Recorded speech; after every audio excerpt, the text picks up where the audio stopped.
Welcome to the season finale of Blockbuster Buffs. Blockbuster buffs. Blockbuster boys. Blockbuster baddies. Blockbuster ballers. Swoosh. Drag dog. Dunk on them.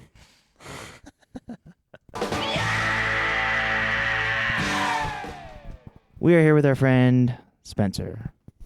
What's up, Spencer? Oh, hello. I'm glad I'm your friend. Welcome to our show. Yeah, me and Spencer Thanks for don't having hang out me. much, but we've been around each other a long time. Mm-hmm. We are talking about Fast X today. It's the season finale of the first season of Blockbuster Buffs. But that's not how we start the show. Typically, we talk about what we've watched this week, then we go through the movie summary, then we do Dunk or Defend, then we do Quarter Mile Time. Probably our last Quarter Mile Time ever. That's a fact. Sweet. All right, Joe, what'd you watch this week? What did I watch this week? Well, let me tell you. I watched Scream 3 and Scream 4. I love the Scream movies. I had quite a bit of fun with both of them. Which And- one is Scream 4 again? Is that the one where it starts with like a deep fake? Yes. Okay. Yeah. It's like not exactly a deep fake, but it's the intro that's an intro that's an intro. Mm-hmm. And it's like it's a remake, so it's a remake making fun of remakes. It's new decade, new rules. And it's where Jill, the niece, is actually the killer at the end. So I guess nobody needs to watch it Yeah. anymore. Now that they know. Spoiler. I mean, those movies are all the same. Like, I love the Scream movies, but you do kind of know, like, one of the team is going to be the bad guy, and they're going to get killed in the end. And also, if you haven't watched it, it's been out for 10 years. I don't Yeah. mind if I'm spoiling it. At least Wait, for so what's the most recent one? 6. Oh, wow. Yeah. 6 was pretty fun. It was a little gorier than my vibe. I haven't seen 5 or 6 yet. 4 was pretty gory.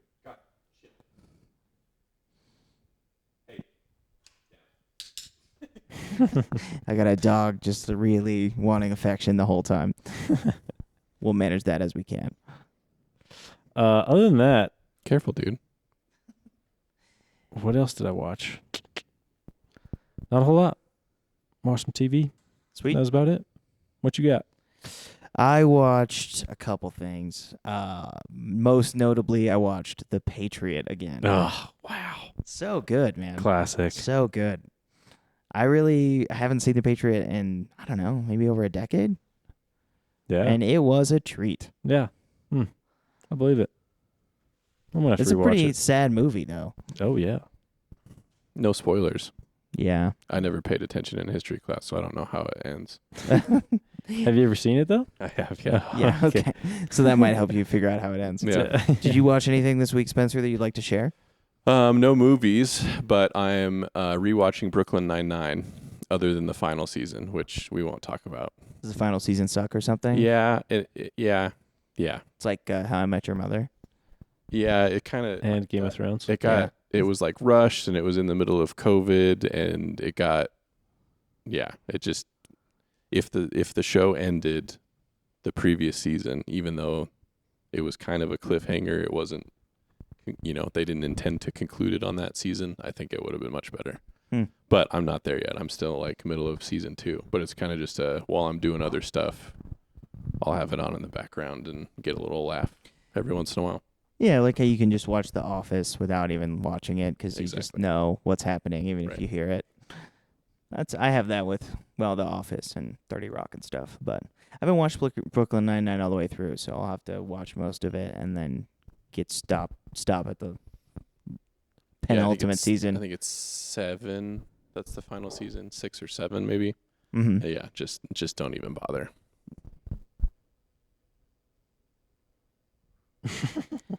This dog is giving me like intense eyes. Why aren't you paying all of your attention to him? I'm sorry. I didn't mean to.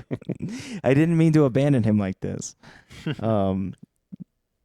So the movie we watched is the final Fast and Furious movie that's come out, and is really the culmination of the family, and by that I mean a big cliffhanger about the family. Massive cliffhanger.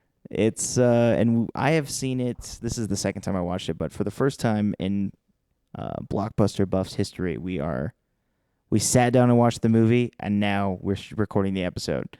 And before that, we had a really long recap as well. So it's been a night. It has been a night.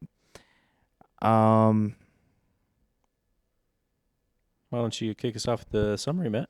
Yeah, I'm getting my notes out. Okay.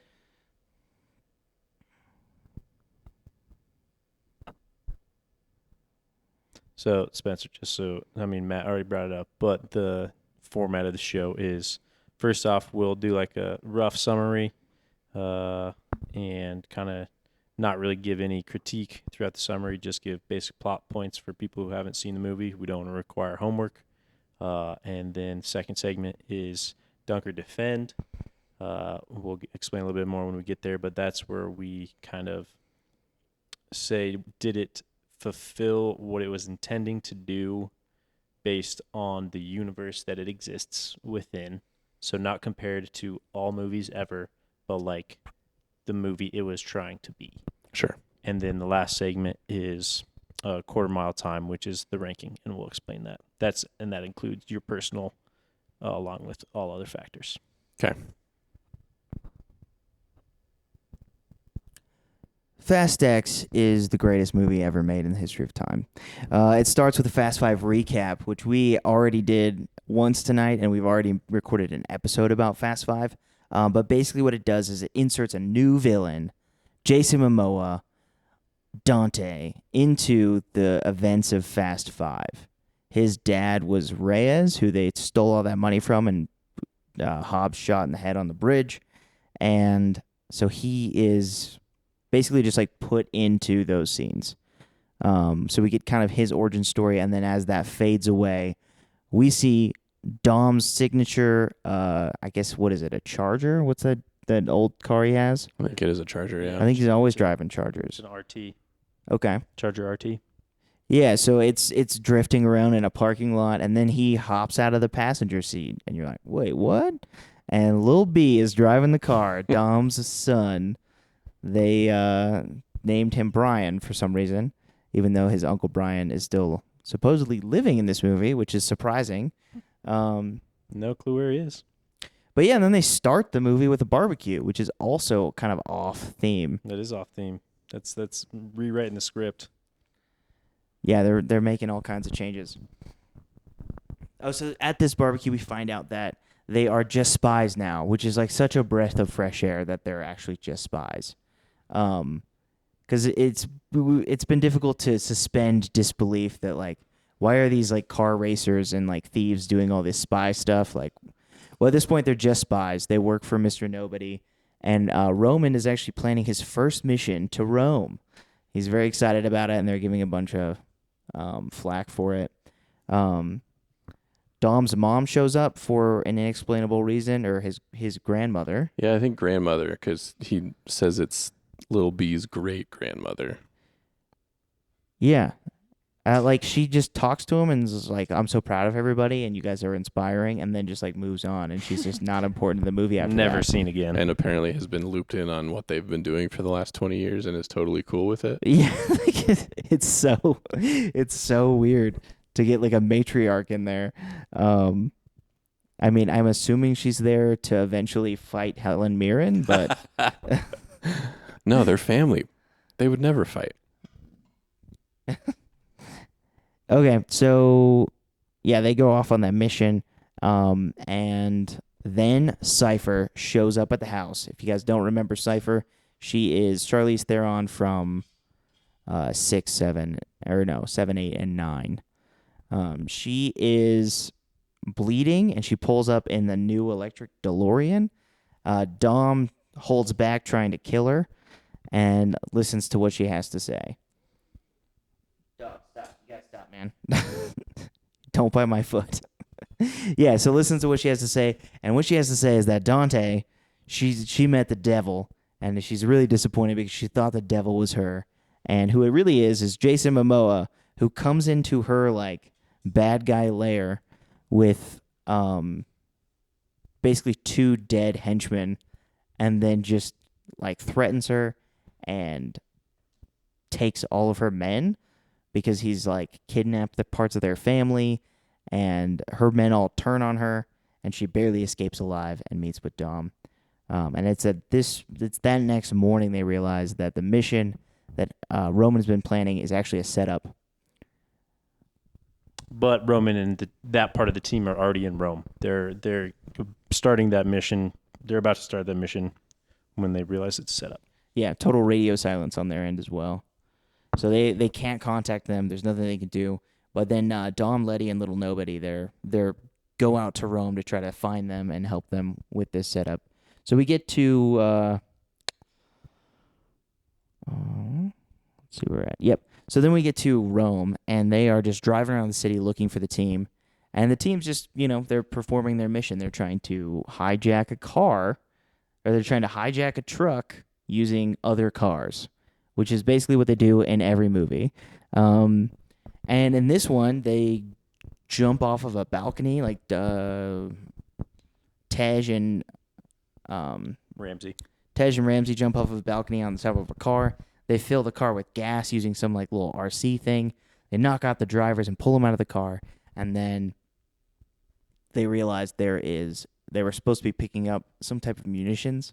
I think computer chips. Computer chips? Yeah, Okay. or a chip. Yeah. And it turns out it's a small nuclear warhead. It looks big, though. It's a giant, like, sphere. And so they're all panicking. And as they get in the car, Dante locks them in, and takes over the control of the vehicle remotely. And so this, like, basically, I'm going to yada a little through this. But Dom, the whole team is basically trying to stop this bomb from getting to the Vatican. Well, Dante's just like up in a tower, like cackling about blowing stuff up, and then like threatening his men with the death of their families. And I really love, like, Jason Momoa is just playing it so hammy. Like, what'd you guys think of Jason Momoa in this movie in general, but also like we're really start to see him in Rome. He was great. Yeah. It's a whole new take on a villain in this franchise, Mm-hmm. and I don't know who else could have played it like he did. Totally. He absolutely fit the role perfectly and brought like a lot of really fun, fresh energy to a villain in this universe. Yeah, he's trying to get revenge on them, obviously, and his dad said, like, don't kill him, basically. What is it? What's the line? Like, don't give someone death when suffering is like owed. Mm-hmm. Yeah, and so he just is so silly. Like he's just making a joke out of everything, and even the Vatican thing is like, wait, you guys want me to blow up the Vatican? And his like henchmen are behind him, and they're not saying anything. He's like, okay, but just so you know, you guys are going to hell for this one. And so they're trying to stop, like, Little Nobody, Dom, Han, Roman. They're all in cars trying to like catch this bomb before it gets there, and they use their grappling gun rig to clothesline the vehicle. It flips over, and then the bomb just starts rolling down the street. And we have like 8 minutes of Dom chasing a bomb in a SRT Hellcat, like just trying to get it to stop.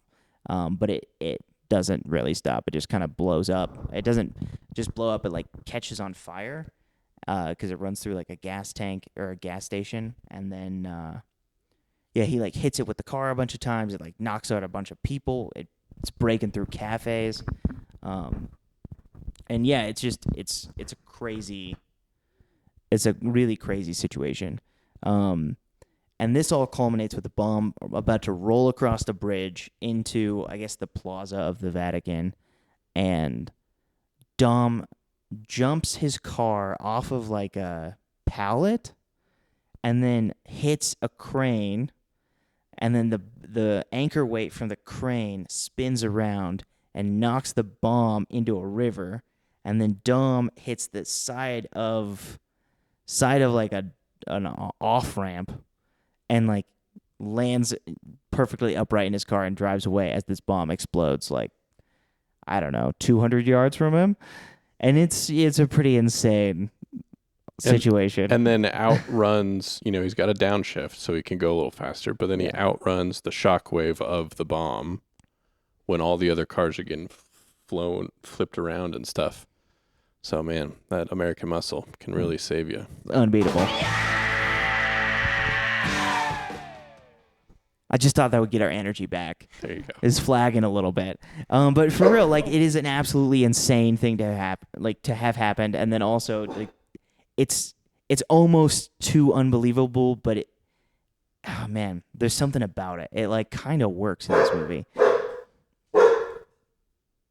Barking at dum-dum. Got some ghosts in the house. Probably. That makes sense. Gotham, save us. Gotham, save Gotham. And this is where the team really gets split up because Letty gets captured. I'm gonna just call them the team, but that's Roman, Tej, Han, and Ramsey. They're going to be henceforth known as the team. They dip out through the sewers. Dom is on his own. For some reason, he talks to Helen Mirren for a couple minutes. And then, like I said, Letty is captured. And then Mia and Little B and Jacob are all back at home. Which at this point, we get kind of like an aside where we're introduced to two new characters. One is Captain Marvel, and the other one is Jack Reacher. I don't know what their names are in this movie, but that's just what they are.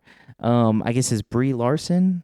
Yeah, but her character would be like little daughter nobody. Daughter nobody. Yeah. Yeah. I'm just gonna call her Marvel. I guess I didn't realize that. Okay, but Yeah. they did make reference to her dad a couple times. Okay, that checks out. Yeah, she's daughter nobody, and then we have Reacher, who is played by Alan Richson. Alan Richardson. Richson. Yeah. And he is also Thad Castle. Thad Castle. What is that from? Blue Mountain State. Oh, okay, yeah. That's true. He is from Blue Mountain State. I forgot about that show. That was his OG. Yeah. That's what got him going. So yeah, we got Reacher, and he and Marv and like Daughter Nobody are just like bantering about, all right, should we send a team after these people? And then Daughter Nobody's like, no, they're good guys. And he's like, no, they're bad guys. They corrupt cops. And we get like kind of a recap of some of the movies you see, just like a lot of the shots of the other movies in the background as they're just like in this, I don't know, command center. And so that's like kind of the teams they represent. Reacher is trying to get them, and Marvel is trying to protect them. At this point, Dom reaches out to Marvel, and he tries to reach out to Nobody. And Daughter Nobi is the one who actually shows up and meets him in Naples. And this is how he finds out that, like, they don't know who Dante is at this point. They don't realize that he's the son of Reyes, who they stole all the money from in Fast 5. But this is how Dom figures out he needs to go to Rio to meet with people. And so in Rio, we get... Joe, what we get in Rio? Oh, the classics. Fireworks, cars, and girls. Yeah, a lot of booty bumping car ladies. Fireworks. And there's street races going on. So Dom pulls up. He has a Dodge Charger in every town that he goes to. And so he just gets in that when he flies in. And it just pulls magically it right appears. Up. Yeah, it's he like... shows up, car's there. Yeah, I don't know which one is more plausible. He just takes a Charger with him wherever he travels, or he has them stowed, staged at different areas. Well, yeah, because they're not. It's not like the one that he was using in Rome, he clearly like rented or they had at impound. From Hertz, yeah. But that, but like the other one that he drives around most of the time is very highly customized. Like the inside looks like the least comfortable car in the history of all time. It's all metal. The dashboard is perfectly flat. Like it's clearly just for driving fast. Like there's nothing else about it that it can, that makes it work. And so it's just kind of crazy. So he pulls up to the street racing scene. Yeah. Elena's little sister shows up. She is clearly in this scene. She's got a little yellow car. She's pretty like I don't know, Sparky, Spunky, what's her deal? Yeah. She's just like, excited to be a part of the racing scene. She's getting pretty good apparently. And then Dante shows up for the street race, and he is dressed in like a very like effeminate blouse, and he's got like painted nails, and he's just really silly and weird. And he challenges Dom to a street race. They pull out guns, and then half the people are on Dom's team and half the people are on Reyes's team or Dante's team.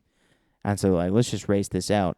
And as they're waiting, like Dante's just like mad dogging, not really mad dogging. He's like taunting Dom, and he's like, "Oh man, I can't believe I get to race with like the great legendary Dom Toretto, and I've been looking and following you, and I just can't figure out how you decide who to save." Dun dun dun. He's got two friends that are racing. Like Elena's sister, one of his street racer friends, and Dante are all racing. And Dom realizes Dante's gonna kill one of these two people, and I'm gonna have to pick who. So during the race, you see that kind of play out. His buddy from the street racing team pulls ahead first, and so that kind of marks him for death right away. And then Dom's trying to like figure out how to gesture, I guess, in his car who he wants to save. So he's obviously picking Elena's sister. Dante blows up the other dude, and then he's like, haha, just kidding, I'm gonna blow everybody up, which I don't know how Dom hears this. I don't know if they have like some sort of telepathy, but they don't have like comms, and he can always hear what Dante is saying.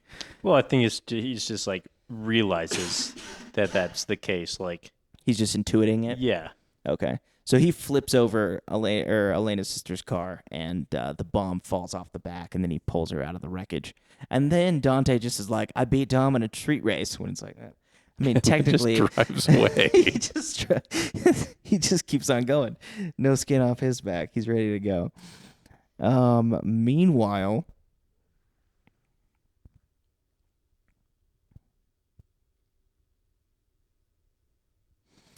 daughter Nobody goes to the jail cell where Letty is, and she stabs her in the shoulder with a very small knife. And this is occasion for Letty to go to a very secure medical facility just so she can get that one wound stitched up. And she wakes up next to Cypher. They are the only two patients. They're in like a circular like surgery examination like theater basically. And then it has like some robot doctor that's like stitching her up with lasers somehow. We see those lasers later like burn holes into things. And so it's kind of weird to me that the lasers can also like heal. They're like healing and hurting lasers, which is kind of interesting. I mean, at different amounts, it would cauterize. Like if it's just like you use a little bit of laser, it would cauterize. Okay, I see what you're saying. Specific line, but if you bump up the amperage, it's gonna put out some more laser, dude. Tell me more about this laser science, Joe. I didn't know we had a resident laser expert. There you go. Cool. Learn something new every day. Yeah, so that's who. That's who he chooses to save. And at this point, meanwhile, at the old house, Mia and Little B are having breakfast and talking about stuff. And then Reacher's men come in and try to like capture them. And Letty's trying to fight him off. Little B's hiding in the closet. Mia's trying to fight him off. Oh yeah, Mia's trying to fight him off. There. And then you just see one dude get like punched into a wall, and you're like, "What is that? Is this The Rock? Like, is Hobbs coming back for round 2?" But then Little B's hiding in a bathroom, and he hears the door jiggle, and then it opens up, and it's Jacob, John Cena coming in hot. So yeah, Brian's Little B's like, "Oh, Uncle Jacob." And he's like, "Hold on one second." And then he goes and he just like beats the living hell out of everybody in the house. He throws a guy through the floor at one point, and he's bringing the full like silly Cena energy that is just becoming a real joy to be around. And then we cut back to Dante, who is just sitting on a rooftop, like painting nails of people. And at first, you just think he's like talking. He's like talking and painting nails. He's talking about how like, oh yeah, like someone hit me in the head, and then like I saw something. Things really changed for me, and like I just realized like kind of who I need to be, and this color's really working for you. He's like, should I steal all their money? Then he like takes all their money, and then as the camera like slowly pans out, you realize the two people he's talking to and painting their nails are like dead, and their faces are all like taped up to look like happy or concerned. It's just so weird, and it's like, holy cow, so out of place. But also hilarious. Yeah, it really is interesting, that character. Meanwhile, the team, they go to London. Roman has a bunch of cash strapped to his body for some reason, so They're not totally broke. Yep. So he lends everybody a stack, and then they go to see Pete Davidson. Meanwhile, Jacob and Lil B are traveling through the desert somewhere, and they are Jacob's making Lil B a new passport, and then they're gonna hop on a plane with a kayak. Pretty cool stuff. Back in Rio, Dom chats with Elena's sister about Elena, and Elena's sister's like, "Oh man, it should have been me. I should have been the one to die." And Dom's like, "Oh, she's watching out for us." You're like, "All right, cool. Thanks, Dom." So the team meets with Pete Davidson. He's supposed to like supply them with some kind of goods. But what are they trying to get from him? Like Just like cars and guns, like general materials, like off the market. Yeah. Okay. Stuff. I don't really understand what they're trying to do here. I guess they need to get to the they need to get to the meetup point in Portugal. Yeah. And they're like, if they were to buy anything legitimately, they would be tracked super easily. And so, yeah, Han eats a laced muffin and starts to hallucinate. Roman and Tesh have a fist fight. And then Pete Davidson turns them into the police and they flee. So that's how that goes. Let's see where we're at now. Well, as they run away, they go over to Shaw's. They go to Shaw's house. That's fun. And then, you explain that. Well, they just come up through this random alley. They come to this garage spot and knock on the door. Deckard Shaw opens it up, Jason Statham, and he sees Han, and he's pissed because he's tried to kill Han before because Han killed his brother. So he pulls Han into the garage, slams the door on the other three, and locks the door. So he and Han start fighting for a sec.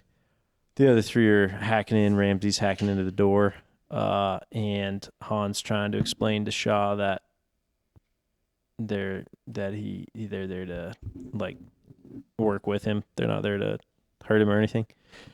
And then at the same time, a bunch of agents from the agency show up. I'm assuming they're Reacher's boys, yeah? Yeah, they're Reacher's boys. Show up into the garage and start trying to fight them, and Shaw and Han just kick some ass. Okay, and then Cypher, we're back to Cypher and Letty. They're in their little theater of medicine, and Cypher has a touchpad next to her bed where she's strapped down. And she just touches the touchpad a couple times, and it just reroutes antiseptic gas into the room with all the doctors, knocking them out, and then they fight. She and Letty fight because they're going to escape, but instead of escaping, they just get into a fist fight. They do eventually escape, but back in Rio, Elena's sister and Dom try to find out more about Dante. They find out he owns the police station, and Dom does eventually go there, and he gets in like a weird video greeting from Dante. Meanwhile, Jacob and B are on a plane. Lil B doesn't like to fly, and they have some like tails on them in the plane. They got some people like searching for them, and so Jacob goes into takes Lil B into the cargo hold where he has his kayak. And his kayak is not a kayak at all. It is a small, like, Batman-style plane. He puts 3 shooters of vodka in it for thrust, and then drops out of the cargo hold of the plane. It's awesome. And, so it's like a pretty cool little plane thing, but, where are we at here? Yep, so then...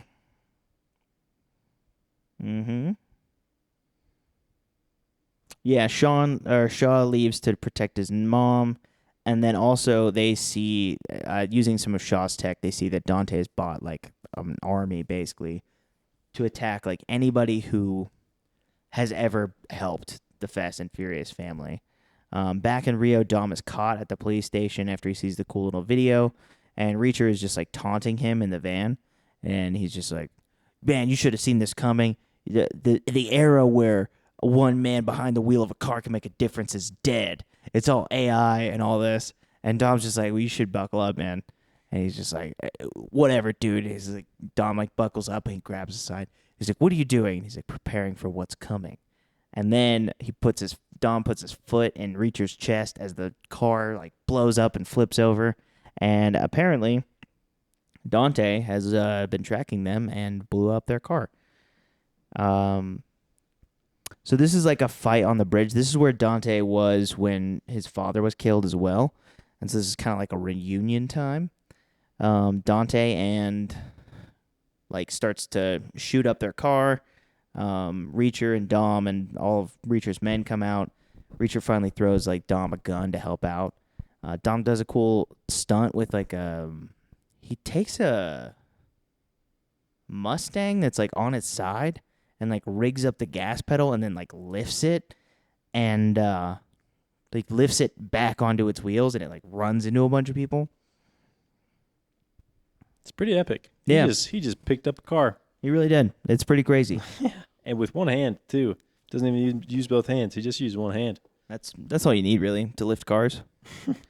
It's all about technique. In Fast 9, he pulls down the structure of the building. With both hands, though? Yeah, with just chains. He just pulls chains, and it, like, pulls down the entire silo. It's crazy. So he's super strong, but... yeah, like this fight is kind of interesting because this is where Reacher, who's like been against him the whole time and is like actually capturing him, this is where he starts to like trust Dom a little bit. So he like hands him a gun and lets him fight with him. And then he eventually like shoots a guy who's about to shoot Dom. And and then Daughter Nobody shows up and finishes off kind of the rest of Dante's guys. But Dante has a prisoner who is Elena's sister in the back of his trunk, and he pulls her out and threatens her. And then he just gives her back to Dom, and you're like, well, he doesn't give her back until Daughter Nobody shows up. Oh, okay. He's threatening Dom with her first, and then he's still got some men behind him covering his back. Mm-hmm. But then Daughter Nobody shows up, kills the men that are behind him, and then he's like, "Okay, you got me, whatever. You can have her back."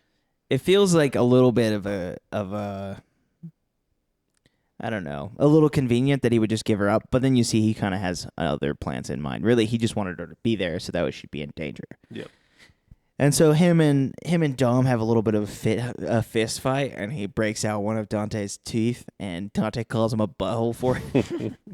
Throws his tooth at him. Yeah, and then he just like points over at Daughter Nobody, and she gets shot, and then he points over at Reacher, and he gets shot, and then he points over at Elena's sister, and she gets like a little green dot from a laser on her, and he's like, "Oh man, you can't save everybody, man."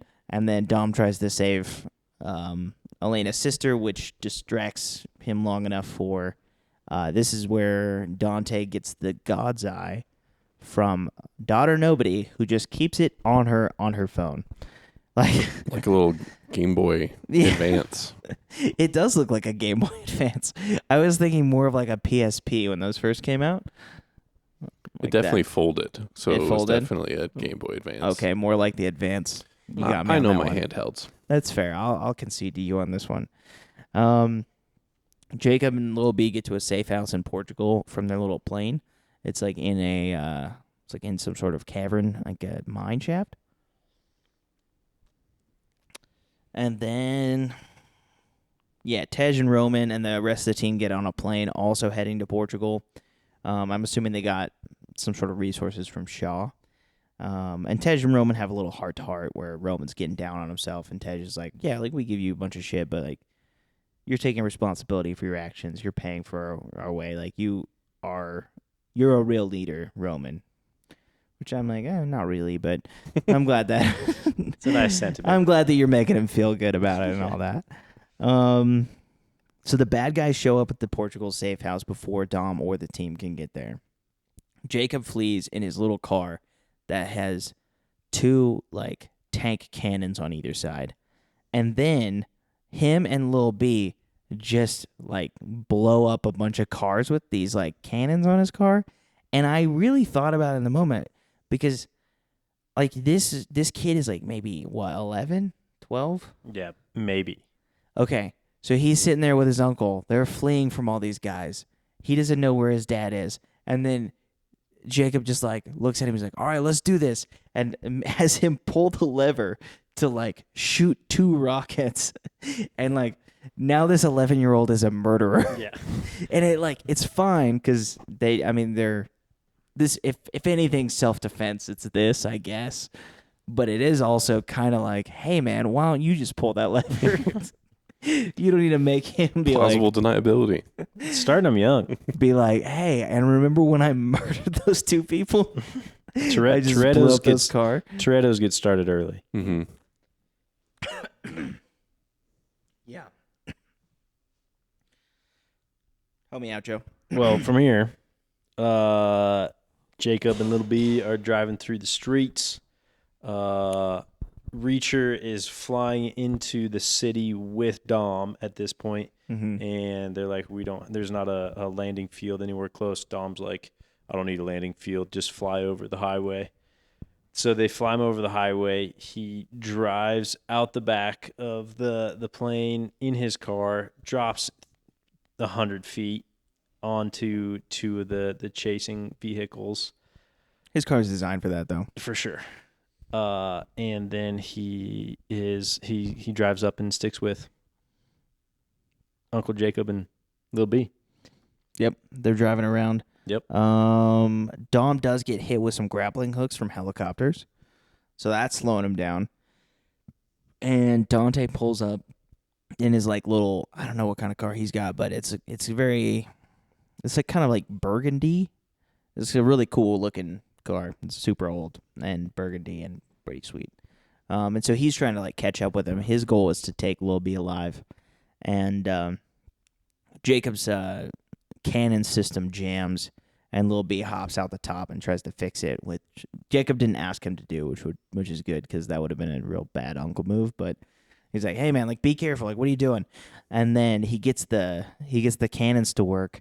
And Dante just is like, what? No way. And he just drives up and he just grabs Lil B off the back of the car with one hand, throws it through the window into his car. So he just like kidnaps him. And when he sees that he's on the back, he's just so excited. He's just like, what? That's awesome. It's just like, yoink. It's pretty fun. And then so Jacob tells Dom, oh man, I lost Lil B. And Dom's trying to catch him, but he's got those grappling hooks. So he just hits the nos, and once those tires hit the ground, I mean, he just takes out those helicopters by driving fast. He drives fast off of one lane of traffic is like elevated, and he like drives through the median and jumps it, and then like lands into the other lane of traffic, and then the helicopters smash together, and then he uses those as wrecking balls to like wreck a bunch of cars, and then he like smashes one of them into the car with Dante and his son, but just at exactly the right space to hit the rear of the vehicle and spin them around. And he like radios to Lil B to like hated this part find so the line and fly, which is a thing he was telling him about drifting earlier in the movie. And then Lil B opens the door and just jumps out like 10, 15 feet, like flies kind of through the air into Dom's car, and it's all good. But before that, you forgot Jacob realizes that in order to buy Dom time to get rid of the helicopters and stuff, he has to sacrifice himself. So he like redirects the cannons that he has on his car and does one last sacrificial shot that like launches him up. He uses the cannons as like a little thrust. And then lands on a bunch of cars that are in chase that then gives Dom the opportunity to go and get his son. That's a very important part. Thank you for bringing that up because, yeah, I did forget about that. And it's pretty sad because Jacob's been fun and he's, most certainly alive. Yeah. Based on how even Honestly. when you see people die in these movies. Yeah, there's apparently no consequence. Nobody dies. Yeah. So he'll be back in Fast X 2.0 or whatever the hell the next Fast one's going to be called. Yeah. XVI. Maybe Yeah. they'll let him be dead for one movie and he'll come back and Fast X3. So Dom seems like he's home free, and Reacher's like, "Hey, turn this way." And so then he does, and he ends up on a dam. And you're like, "This is an odd place to be." But he's supposed to be meeting Reacher at an airfield, and a truck pulls out in front of him and kind of blocks the way. And then another truck pulls out behind him, a big like tanker truck, and blocks the way that way. And he gets radioed by Dante, and he's like, "You're exactly where I wanted you to be, Dom. Like, now you can't always save everybody. You're gonna have to decide if you're gonna die, you're gonna die knowing that you couldn't save your own son." And then at that moment, his team flies over, and Reacher shoots down the plane.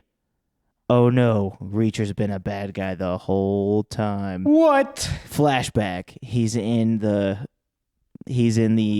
police station back in Fast 5 with Dante and Reyes, and they're on a team. And so they've been a team since the beginning. But yeah, so like literally, I mean, Roman, Tej, Ramsey, and Han are all in a plane that gets shot down. Jacob gets blown up. Letty does make it out of her medical establishment. She climbs out the roof and with Cypher, and they're in Antarctica for some reason. So they're all like just trudging through Antarctica. And now Dom is on a bridge, or no, not on a bridge. He's on a dam, trapped between two tankers that are now driving towards his car. And Dante says some stuff about he's like taking basically everything from him, and he's like, "You forgot to take you had one flaw in your plan. You didn't take my car." And so he and Little B, he does a little wheelie and jumps off the edge of the dam as these two tanker trucks crash like right behind him and explode. And then he's falling down a dam and like falls for a long time and gets some traction in the car, hits the NOS again. He's got a lot of NOS, and jumps the car off the bottom of the dam into like a river. And he and Little B fly out as just fire is like pouring down and gasoline is pouring down. It's a huge explosion. Crazy amounts of fire. And yeah, they like make their way out on the other side, and they like climb up on a rock, and he's like looking at his son like, "All right, I think everything's gonna be okay." And that's when Dante activates the explosive charges that he put on the dam. So now they're downstream from the dam. The dam's about to blow. Dom looks at it horrified. Cut to white. We got Letty and Cypher walking through Antarctica. And who do they stumble upon but Giselle in a submarine, ready to take them away? That's right. You remember that time that Giselle died in Fast 6 by falling off of a car and like shooting someone to save Han as he's like trying to stop an airplane from taking off? Well, guess what? She didn't die either. Fast X accomplished. Mic drop. And by that I mean there's an end credit scene where The Rock is also tied into this movie, but I don't think he wanted to work with Vin Diesel, so he wouldn't be in the movie otherwise. But he'll be in the next one. I'm sure he will, Like, yeah. Obviously. I'm sure he'll have his own like subplot. That was quick. Yeah. That was way quicker than I had anticipated reviewing this movie or like running through it. I'm happy we did that. So, do you guys have anything I missed that is important to the plot or the narrative? I don't think so. Nothing that you missed, but something that we don't know, that is another cliffhanger is nothing was resolved with Shaw going to try and find his mom. That's true. We don't know what's up with his mom right now, so that's another cliffhanger we're waiting on for the next movie. Okay. So And just for clarification, I think they were very deliberate about this. The plane crash with the rest of the team wasn't necessarily a crash. It just looked like it was going to crash, and it kind of banked behind a mountain. So obviously leaves possibility of them surviving, but we don't know the result of that yet. I bet they get in their cars just in time and open the hatch door. Of course. And there's grappling hooks involved. yeah, drive out the back of the plane and survive. Yeah, that plane is full of cars. They're gonna be fine. I mean, cars are basically like hands, parachutes. They can do anything that you can do. So that was Fast X. I think we did a pretty good, just like quick rundown of the movie. What's our next segment, Joe? Next segment is dunk or defend. And like I said before, Spencer, dunk or defend is where what we'll do is we'll do a countdown, 3, 2, 1. The three of us will all say what you want at the same time. So Are you going to dunk on this movie or are you going to defend it? Okay. right. So We'll typically have dunks and defends for both, but like, what are your final stance? Yeah. Okay. So we don't know what the other people are thinking, and we'll see what everybody has to say about that. Okay. So this is more based on, did the movie do what it was supposed to do, as well, not your personal feelings. Did it do what it's supposed to do now? I've been dying to tell you anything. All right. 3, 2, 1. Defend. Yes. Yeah! We're all defending this movie. Who wants to go Wow. first? That can't be me. I'm going I last. think he's got to be our guest. I think we kind of discussed this in the summary episode, but 8 really went off not 9 really went off the rails with what the hell was going on and how it related to all the other movies and stuff. So I think the fact that this one kind of pulled it back together, albeit kind of coming up with some revenge plot from several movies ago to come up with another movie plot, it got back on the rails. We didn't get distracted from that plot, arch throughout the movie.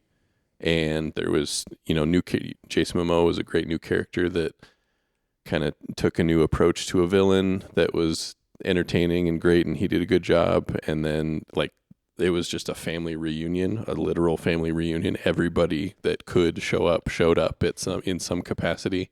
So it was just a great conclusion to this saga, albeit presumably the first part of the conclusion trilogy or 2 or 3 movies, whatever they're planning on doing. The end. Agreed. Do you have any dunks? Feel free to dunk too.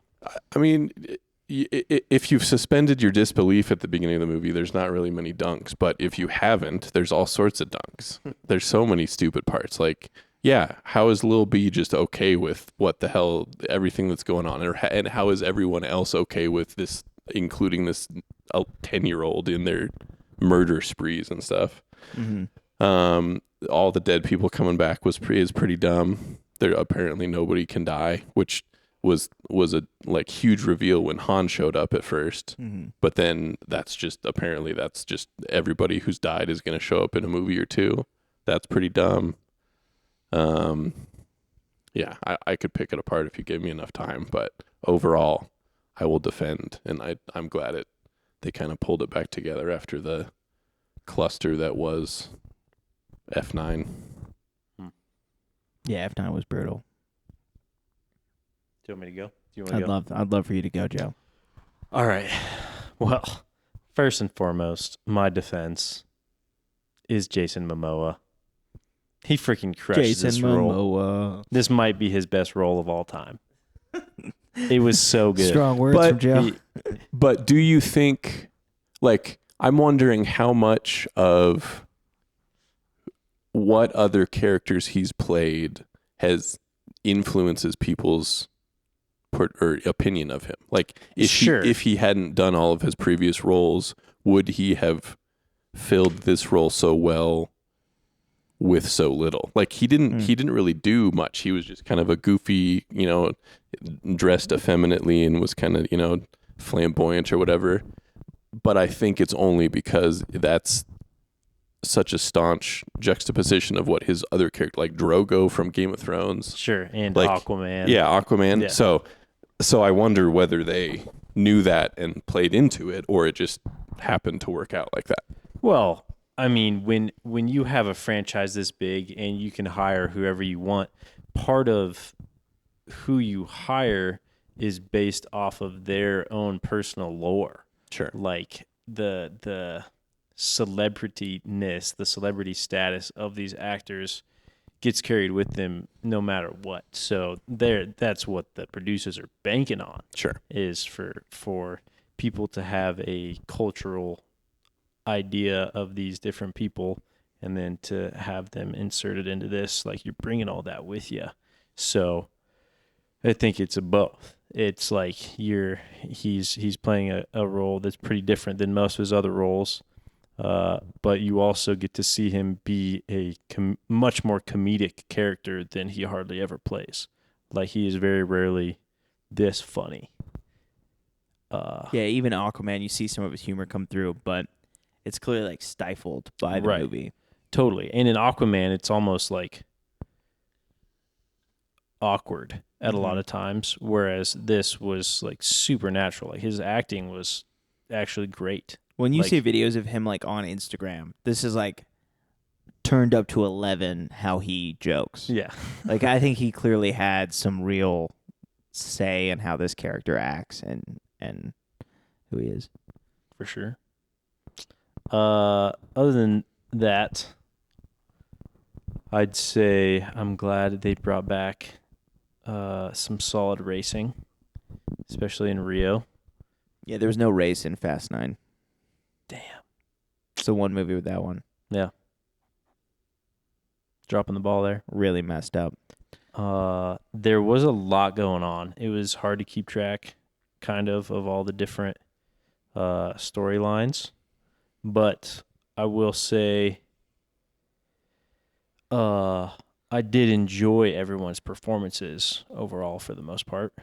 The one thing that was confusing to me, one of my dunks, is that if Reacher, Thaddeus, if he was on Dante's team the whole time, wouldn't he have known of the ambush on the bridge and been prepared for the missile to strike the car?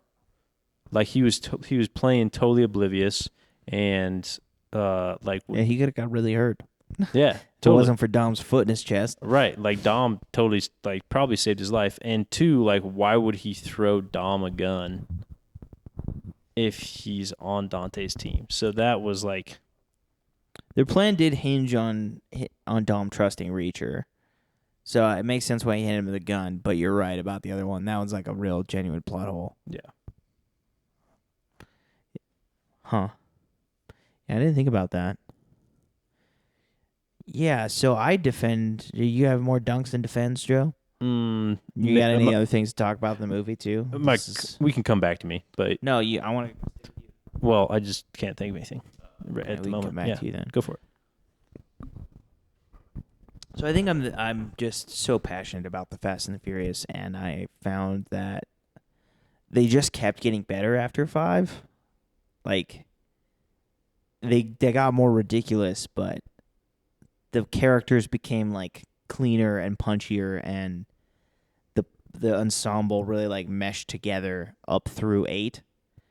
And then 9 was just such a break from the charisma of the characters. They like went really meta with 9, where they talk about like plot armor, and they talked about like how they're, Roman thinks he's invincible, and it really like messed with the just really messed with the stakes, because like the whole thing is hanging by a thread already. Like, the whole premise is hanging by a thread already. Like, the spectacle is hanging by a thread. Your care about anything that happens in the movie is just so tenuous, because it's so ridiculous that it's hard to even keep in your mind.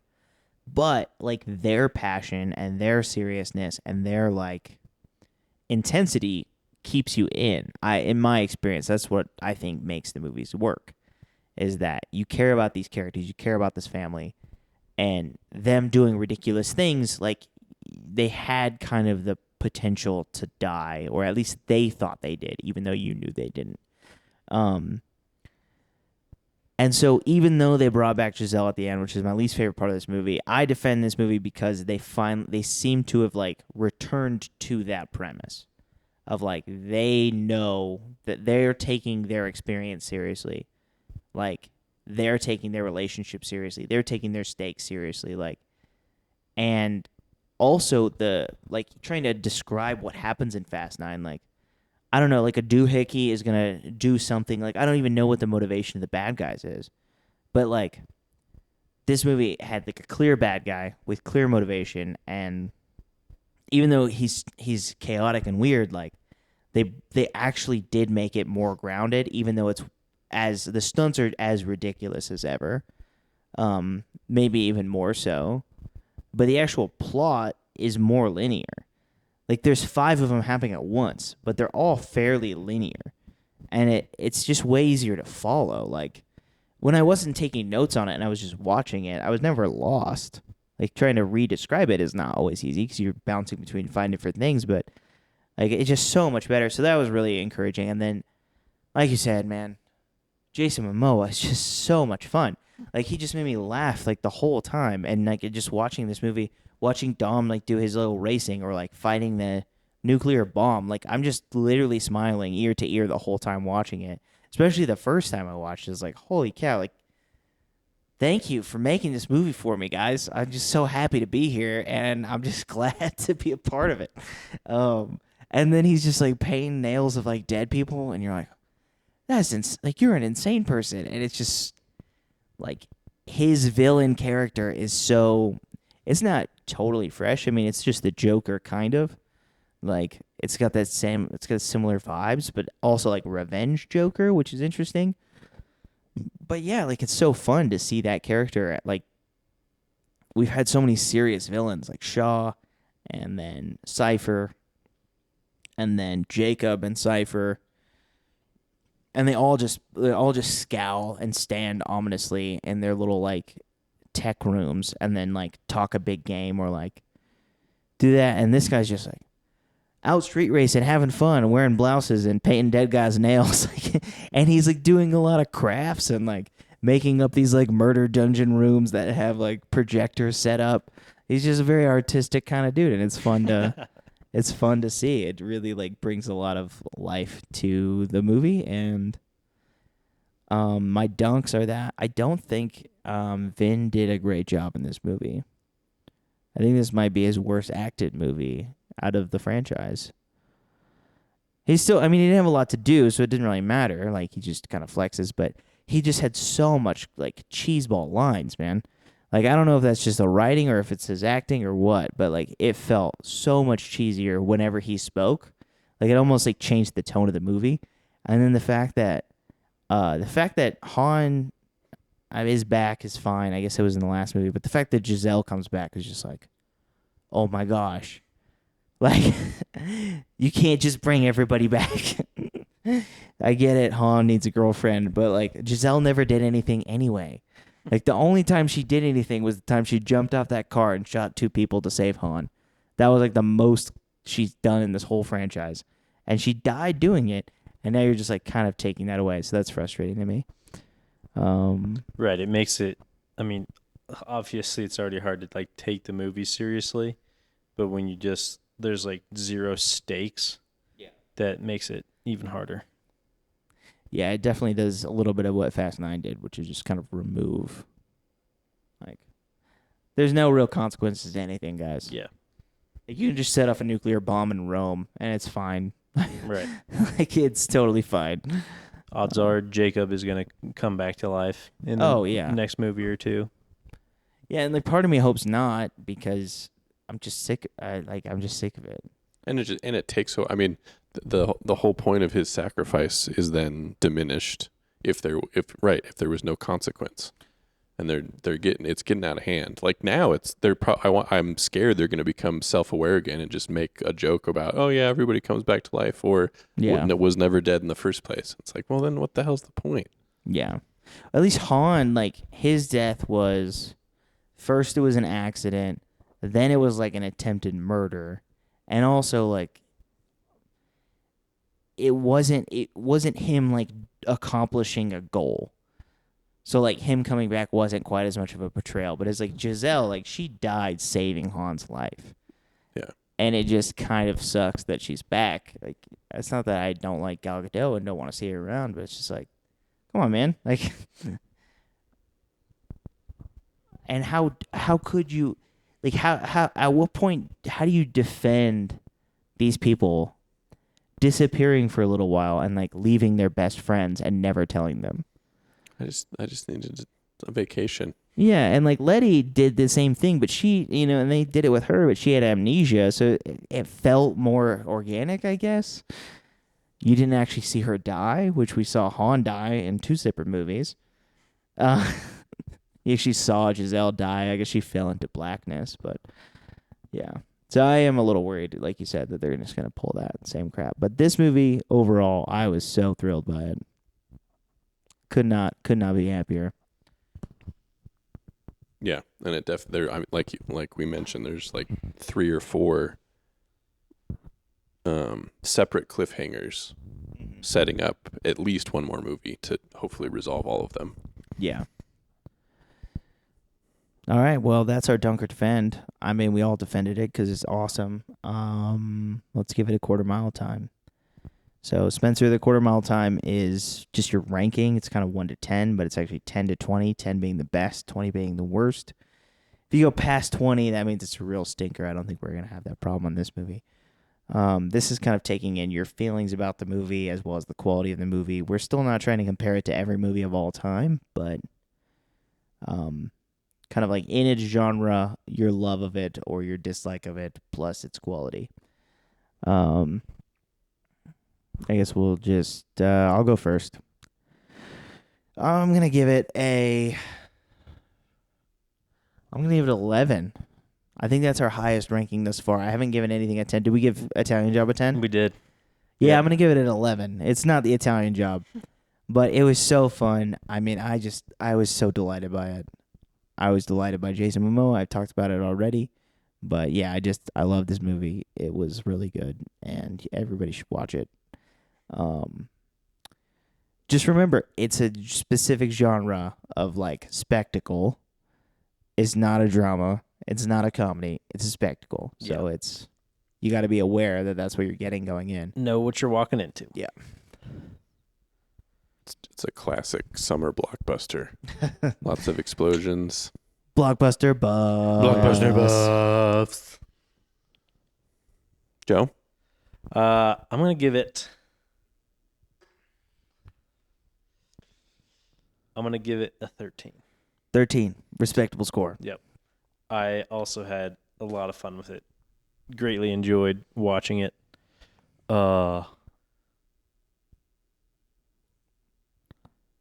The few points that frustrated me enough, docked it some points. Yeah. But overall, great time. Very fun and glad. I actually have not even seen Fast 9 because I was like tired of keeping up with the franchise at that point. So I'm glad we got back into it, and I gave 10 a chance because it was great. Yeah, wait, so you didn't see Fast 9? No, Oh, I okay. still haven't seen Fast 9. Yeah. I honestly don't remember if I have. When you were summarizing it, I was like, yeah, that sounds familiar, but I can't remember when or where or why I would have watched it. Which is a great sign for a movie. Did I see that? Yeah, especially a movie where they go to space. Like you corrected me on one of the aspects of them in space, so I know you must have seen it. I must have, right? But it was still so. I had such vague memories that I'm like, am I just remembering this from other people telling me about it? Or yeah, nothing about it makes any sense. Remembering it from the trailer. Yeah. Do you guys always do whole number scores? No. No, but yeah. Okay. I mean, we've done 9 minutes and 59 seconds before. Oh wow. Yeah. I'm gonna give it a 12.6. 12.6. Yes. Very respectable. So 12.6. specific. Mm-hmm. That's got to take a huge amount of explanation. It's just 0.4 better than what Joe thinks. Nice. And that 0.4 is Brazilian booty. I mean, is that all you need? Babes. That's it. Very excellent point, Spencer. Did you forget about the babes show? I did forget about that. I kind of had to pee during that scene a little bit, so I missed like half of it. Yeah. Oh, yeah, Respectable. but kind of just parroting what you guys are saying. I mean, for what it is, it's great. Yes, there's potential plot holes or things you could nitpick about it, but it was fun. I stuck around for the whole time, and I don't think I'll forget that I saw this movie, which is really what you're hoping for. Yeah, you don't want to forget about it immediately. That's always a sign that the movie sucks. You are good enough to not be forgettable. Yeah. All right, well, thank you for listening to our season finale of Blockbuster Buffs. I think Yeah. that I enjoyed being a part of this season. I think we'll have more seasons to come. I think I did too. But Yeah. there's definitely gonna be a break right now. Yep. I mean, it might be a month or two, to be honest with you. So keep us subscribed on your feed, and they'll let you know when we drop another episode. But we'll also We'll be post on Instagram and stuff. we'll be coming back. The next season will be totally new, totally unrelated to Fast and Furious. It'll be following a new line of movie connections. So stay tuned for what that might be. Yeah, I think our plan is to keep them themed. But yeah, we'll have different. We might even have a slight change of format. Like we'll have different ranking systems and different thematic approaches to the movies. So stay tuned, guys. Thanks, Spencer, for being our guest. Mm-hmm. Yeah, I guess depending on feedback, you might never have a guest again. Well, you'll be our second guest. Our first guest Oh. episode actually drops this week in Okay. real time. Well, then I So, guess I'm not as special as I thought. Well, You might be our last guest. yeah, you could be ever. the end. That's- You could be the end I of the will. road. I will take that. Which is our episode that we just dropped this week, is End of the Road. Be sure to listen to that. Joe and I talk real deep about racism. So We do. It almost went off the rails. I mean, It was- I repeated myself like 7 times, and Joe didn't interrupt me enough, and so that I'm blaming him for not corralling me. Bad teammate. Sorry. I'll take the blame on that. Sweet. All right. Well, how do we end this show? Honk tonk badonk donk.